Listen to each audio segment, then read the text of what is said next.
జీతం బత్తెం లేని ఒక నౌకరి. లైఫ్ అంతా వాళ్ళకి చాకిరీ చేస్తూ పిల్లల్ని కంటూ అంట్లు తోముకుంటూ కూర్చోవడమేనా నీ పని? క్లోజ్, అయిపోయింది, ఫినిష్, ఓవర్, నీ చాప్టర్ క్లోజ్. అరే, నీ అందానికి, నీ టాలెంట్ కి నువ్వు ఉండాల్సింది ఆ పెంకుటింట్లోనా? నో నో నో, నువ్వు డాన్స్ ప్రోగ్రామ్ స్టార్ట్ చేస్తే యూ క్యాన్ ఎర్న్ లాక్స్. కార్లు, బంగళాలు, విమానాల్లో విహారాలు, అన్ని అన్ని నీ సొంతం అవుతాయి. ఫాలో అయ్యావా? నిజంగా నాలో అంత టాలెంట్ ఉందంటావా? డౌటా? నేను దేశ విదేశాల్లో ఎంతో మంది డాన్సర్స్ చూశాను, ప్రోగ్రామ్స్ చేశాను, కానీ ఏ ఒక్క అమ్మాయికి కూడా నీలో ఉన్న గ్రేస్ లేదు. అసలు డాన్స్ చేయడంలో నీ స్టైలే వేరు. జస్ట్ శాంపుల్ కి ఒక్క ప్రోగ్రామ్ చేసి చూడు, నీకే తెలుసు. మా వారు ఒప్పుకోరేమో. ఏమో ఏమిటి, ఒప్పుకోరు. ఎందుకో తెలుసా? పాయింట్ నెంబర్ 1, పెళ్ళాం తనకన్నా ఎక్కువ డబ్బు సంపాదించిన, ఎక్కువ కీర్తి సంపాదించిన జెలసీ, మగహంకారం దెబ్బతింటుంది. పాయింట్ నెంబర్ 2, నువ్వు ప్రోగ్రామ్స్ ఇస్తే ఇంట్లో ఫ్రీగా చాకిరీ చేసే నౌకరుండదు. వాళ్ళ దృష్టిలో పెళ్ళాం అంటే ఏంటో తెలుసా? ఫ్రీగా చాకిరీ చేసే ఒక యంత్రం. ఏ టాలెంట్ లేని ఆడవాళ్ళు గతి లేక అలా పడుంటారు. బట్ యు సీ, నీలాంటి టాలెంట్, గ్లామర్ ఉన్న ఆడది ఒక యంత్రం కాదు. మల్లెపూల సాయంత్రం అంతకన్నా కాదు, కాకూడదు. అయితే ఇప్పుడు నన్ను ఏం చేయమంటావు? సింపుల్, నన్ను ఫాలో అయిపో. మా వారు పంపించరేమో. చెప్తే ఖచ్చితంగా పంపించరు. చెప్పకుండా వచ్చేయి. కాలేజ్ డేస్ లో నువ్వు చాలా రిచ్ గా బ్రతకాలని కలలు కనేదానివి, గుర్తుందా? ఇప్పుడు ఉంది. దెన్ సంపాదించు. సంపాదించే అవకాశం ఉంది. నువ్వు నాతో వస్తే నేను వెంటనే చేయబోయే music and dance channel program లో నిన్ను ఇంట్రడ్యూస్ చేస్తాను. ప్రెస్ లో బ్రహ్మాండమైన పబ్లిసిటీ ఇస్తాను. అంతే, నువ్వు కోరుకున్న కోట్లు నీ కాళ్ల దగ్గరికి నడిచొస్తాయి. యు నో వన్ థింగ్, భూమి తిరుగుతున్నది సూర్యుడి చుట్టూ. ఎందుకు తిరుగుతుందో తెలుసా? తెలీదా? ఎందుకంటే సూర్యుడు కొత్త రూపాయి బిళ్ళలా తళతళ మెరిసిపోతుంటాడు. ఫాలో అయ్యావా? నువ్వు డబ్బు సంపాదిస్తే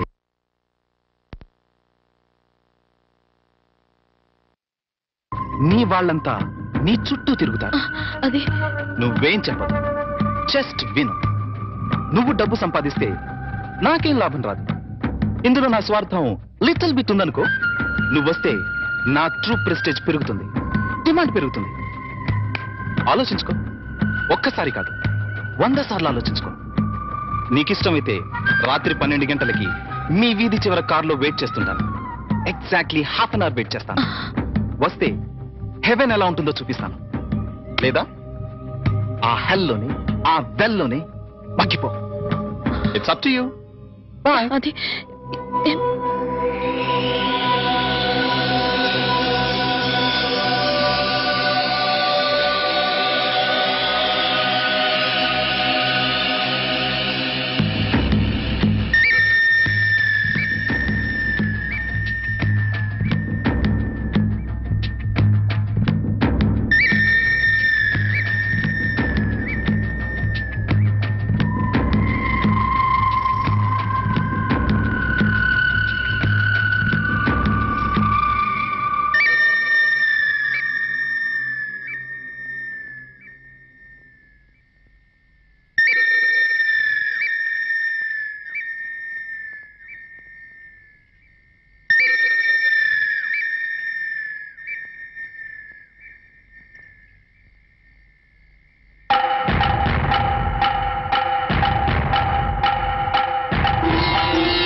very good Vani, very good. నా సలహా 100% ఫాలో అవుతావు అనుకున్నాను, ఫాలో అయ్యావు. ఇంకా ఈ ఇంటిని, నీ మొగుణ్ణి పూర్తిగా మర్చిపో. Okay? Hey, any second thought? Very good, let's go. మళ్ళీ మీ వాళ్ళు ఎవరైనా చూస్తే danger. Come on, Hari up.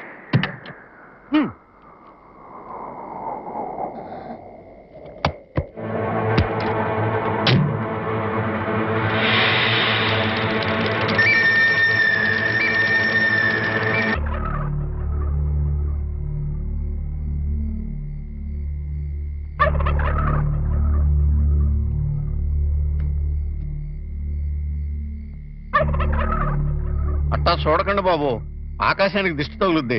ఎండలు కాయక వానలు కొరవక బ్యాడ్ అయిపోద్దండి. లుక్ మార్చండి బాబు. మీరే సన్నాసి, నేను ఆకాశానికి దిష్టి పెట్టట్లేదురా. మరి? ఎప్పుడెప్పుడు తెల్లారిపోద్దా, ఎప్పుడెప్పుడు ఆ హెడ్ మాస్టర్ గారు కూతురు లేచిపోయిందో అని పేపర్ లో హెడ్ లైన్స్ లో పడ్డట్టుగా ఊరంతా చెబుదామా అని. నిజానండోయ్, చెప్పకపోతే మీ కడుపు ఉబ్బిపోద్ది, బుర్ర పుచ్చిపోద్ది. మరి ఆ. బొళ్ళు తెల్లారటం ఏంటి? ఆ హెడ్ మాస్టర్ గారి బతుకు తెల్లగా తెల్లారిపోద్ది.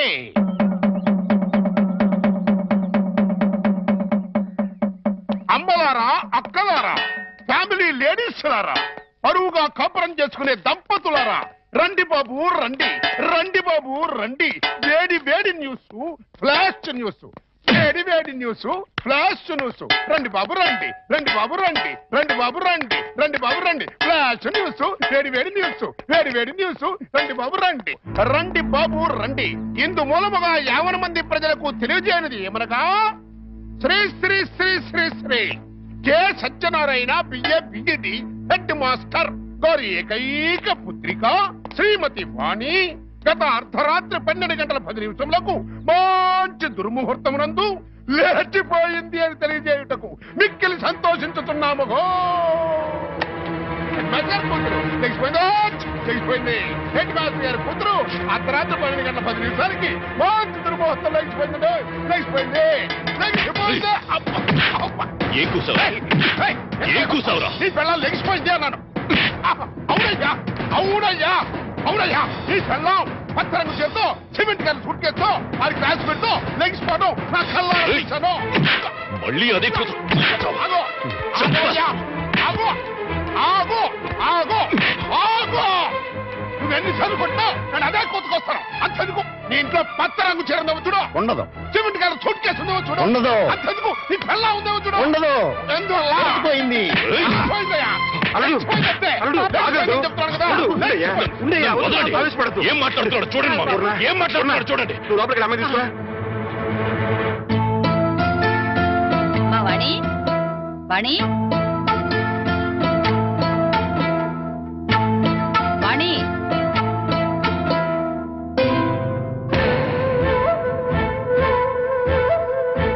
వాణి, వాణి.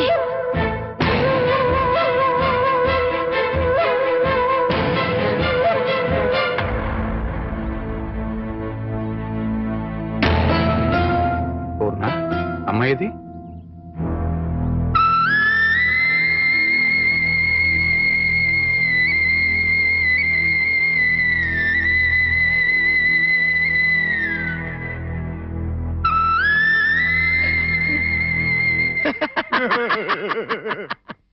ఏమండే, ఏమండే, చూశారు కదా మొహం లెగిసిపోయింది మరో నేను చెబుతుంటే ఒక్కళ్ళు కూడా నా మాట పట్టించుకోలేదు కదా. ఏమండి మాస్టరు, తమరిది పరువు మర్యాద గౌరవం వంశ ప్రతిష్ట గల కుటుంబం కదా. నానా నేను లెగిసిపోతున్నాను అని మాస్టర్ పర్మిషన్ తీసుకుని లటక్కలు కారెక్కిందనుకున్నా. ఇంకా నయ్యం నా కొడుకు చేసుకున్నాను కాదు, నీ కోడలు లెగిసిపోయింది రో అంటూ ఈ తతంగం మొత్తం నా కొమ్మ ముందుండేది. మాస్టరు గాడ్ ఈజ్ గ్రేట్ అండి.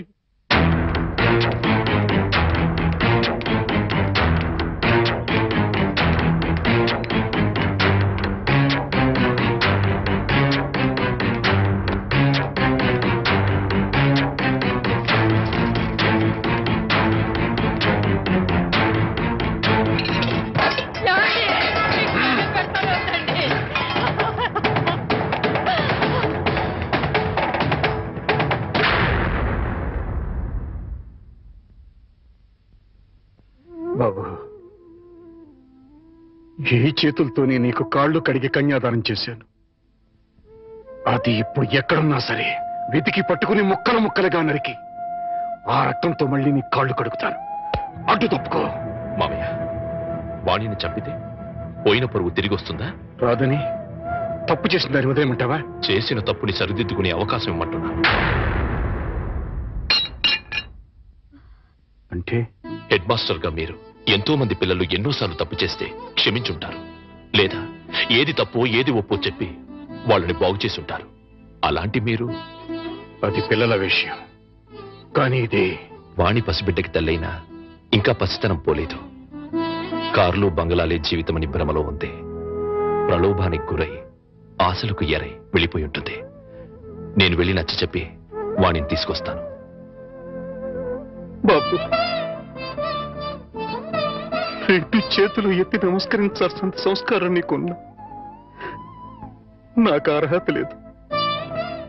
సాధారణంగా బిడ్డలు తప్పు చేస్తే తల్లిదండ్రులు క్షమిస్తారు, కానీ ఇంత అవమానం చేసిన వాణిని నువ్వు క్షమిస్తున్నావంటే నువ్వు దానికి భర్తవే కాదు, తల్లివి, తండ్రివి, దైవానివి. ఇలాంటి భర్తని పండంటి బిడ్డని వదులుకుని వెళ్ళినది బాగుపడదయ్యా. వద్దు, నువ్వు వెళ్ళొద్దు. నువ్వు వెడితే ఏదైనా అవమానిస్తుంది. అవమానించినా అభిమానించినా వాణి నా భార్య. అప్పుడు ఇంకా చులకనైపోతావు బాబు. నలుగురు చులకనగా చూసినా హేళన చేసినా అది నాకు అనవసరం. నాకు కావాల్సింది నా భార్య. ఏదో భ్రమలో ఉన్న నా భార్యని సరైన దారికి తీసుకురావడం భర్తగా నా బాధ్యత. వస్తాను. ఏమండి, అల్లుడెళ్ళి రమ్మంటే వాణి తిరిగి వస్తుందా? తప్పు తెలుసుకునేది వస్తే దానికి మరో జన్మ వచ్చినట్టు, రాకపోతే జన్మ ఉన్నా చచ్చినట్టు.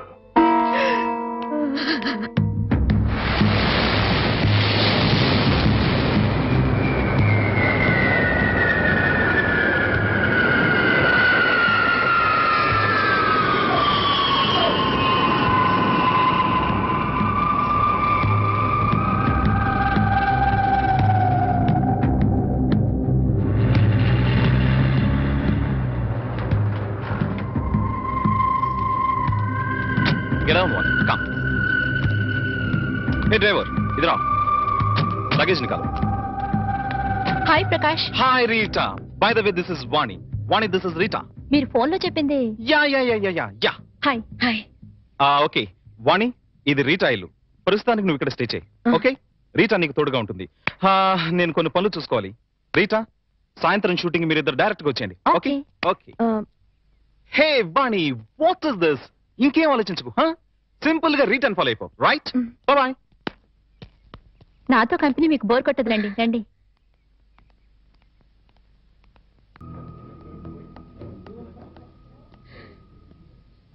ఏం మాట్లాడాలి? కూర్చొని మాట్లాడుకుందాం. నాకు టైం లేదు, అవతల పార్టీ జరుగుతోంది. నేను త్వరగా వెళ్ళాలి. వాణి, నువ్వు చేసిన పని చాలా తప్పు. చెప్పకుండా రావడమేగా. చెప్తే మీరు పంపించరని వచ్చేశాను. ఇందులో తప్పే ఉంది. నువ్వు తప్పనుకోవడం లేదు, కానీ లోకం నువ్వు లేచిపోయావనుకుంటున్నారు. I don't care. నేను గొర్రెతోక బతుకు బ్రతకలేను. నాకు డబ్బు కావాలి, కార్లు బంగ్లాలు కావాలి. అవి సంపాదించడమే నా లక్ష్యం. అంతవరకు ఎవరిని కేర్ చేయను. అవన్నీ సంపాదించిన తర్వాత ఏం చేస్తావు? సుఖంగా బ్రతుకుతాను. ఆ సుఖమైన బతుకు ఇప్పుడు నీకుంది. అది అసలు బ్రతికే అనుకోవడం లేదు. వాణి, ఎంత సంపాదించినా ఇంకా సంపాదించాలని అనిపిస్తుంది. దానికి అంతుండదు, ఎప్పటికీ తృప్తి ఉండదు. అందుకే ఉన్నదంతా తృప్తి పడాలి. అది చేతకాని వాళ్ళ అనే మాట. సరే, నీ ఇష్టం. కానీ ఇలా చెప్పకుండా రావడం కన్నా ఓసారి ఇంటికి రా, మేమే నేను పంపిస్తాం. ఎక్కడికి? బలకటికా? వాణి, నాకు తెలుసు. ఇంటికొస్తే నన్ను కట్టుపడేస్తారు. మళ్ళీ గడప దాటనివ్వరు. వాణి, అత్తగారు మామగారు కూతురు లేచిపోయిందని నిందను తట్టుకోలేకపోతున్నారు. వాళ్ల కోసమైనా. నా కోరికలు ఏమి వాళ్ళు తీర్చినప్పుడు వాళ్ళు ఎలా పోతే నాకే, ఏమైపోతే నాకే. సరే, వాళ్ల కోసం రావద్దు. నీ ఇష్టాన్ని చంపుకుని నా కోసం కూడా రమ్మని అడగను. అపశుభం తెలియని పసివాడు. వాడి కోసమైనా ఓసారి ఇంటికి రా ప్లీజ్. వాడసలు పుట్టాడన్న సంగతే నేను మర్చిపోయాను. చివరిసారిగా బతిమందుతున్నాను. ఇంకా మళ్ళీ ఎప్పుడు కనపడకపోతే సంతోషిస్తాను. ఇంకా మీరు వెళ్ళొచ్చు. ఓకే మిస్ వాణి, జీవితంలో ఏం మిస్ అయ్యావో ఇప్పుడు నీకు తెలీదు. తెలిసేసరికి జీవితం మిస్ అవుతుంది. అప్పుడు ఎంత ప్రాకులాడినా మిస్ అయిపోయింది ఎప్పటికీ అందదు. బాయ్. Good luck. ఆ మాస్టర్ దగ్గర నేర్చుకొచ్చినట్టున్నాడు సుభాషితాలు.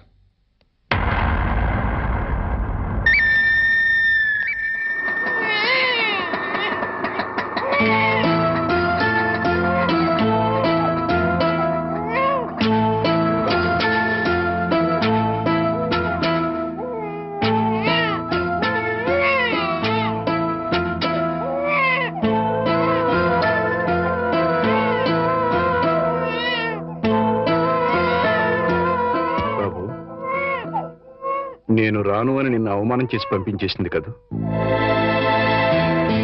వెళ్ళిపోయి చేసిన అవమానం కంటే ఎక్కువేం కాదది.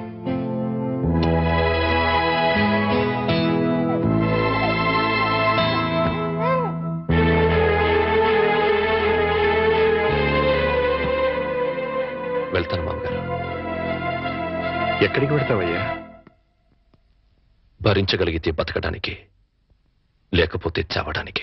అయ్యయ్యో, అవే మాటలయ్యా.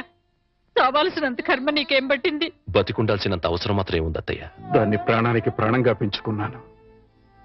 మమ్మల్ని కాదంది, వెళ్ళిపోయింది. నీకు నేను పెట్టింది సంతోషించాను, ముచ్చట పడిపోయాను. ఇప్పుడు ఉన్న పేరు తీసేసింది, వెళ్ళిపోయింది. అని కానీ బాబు, నిన్ను అల్లుడిగా అనుకోలేదయ్యా, కొడుగ్గా భావించాను. ఇంకా నువ్వున్నావనే ధైర్యంతో ఈ గుండె ఆగిపోకుండా కొట్టుకుంటుందయ్యా. నేనెందుకు బ్రతికుండాలి అంటున్నావు? ఉండాలి, మా కోసం ఉండాలి. మేం బ్రతికుండడం కోసం నువ్వు ఉండాలి. లేదు, మీరు చస్తే చావండి, నేను పోతానంటావు. మీ ఇష్టం, మమ్మల్ని అనాథలుగా వదిలేసి వెళ్ళి. కానీ బాబు, రేపు మీ ఇద్దరం చస్తే మా శవాలు అనాథల్లా నడి రోడ్డు మీద పడిపోకుండా నువ్వెక్కడున్నా సరే వచ్చి టిప్పు పెట్టి వెళ్ళి. చాలు. మావగారు, నాకు తెలుసయ్యా నువ్వెందుకు వెళ్ళిపోతానంటున్నావు. ఆ పాపిష్టి దాన్ని కన్నా తల్లిదండ్రులు వీళ్ళు కూడా నీచులై ఉంటారు. వీళ్ళతో ఉంటే మా పాప అనుకుని వెళ్ళిపోవాలనుకుంటున్నారు. ఓవయ్యా, ఓ. మావగారు, మనసా వాచ కర్మనా చెప్తున్నాను. ఇది వరకు మీ మీద ఎంత గౌరవం ఉందో ఇప్పుడు అంతే గౌరవం ఉంది. ఆ గౌరవం కాదయ్యా నాకు కావలసింది, పిడికెడు ప్రేమ, రవంత అభిమానం. అచ్చాలు. అవన్నీ లేవనుకుంటున్నారు మామగారు. ఉంటే నువ్వు ఇలా ఎందుకు వెళ్ళిపోతానన్నావు? ఎందుకన్నావయ్యా? ఎందుకన్నావు? చెప్పు చెప్పు. వెళ్ళిపోవాలనుకున్నాను, ఇప్పుడు ఎప్పటికీ వెళ్ళిపోకూడదు అనుకుంటున్నాను. బాబు,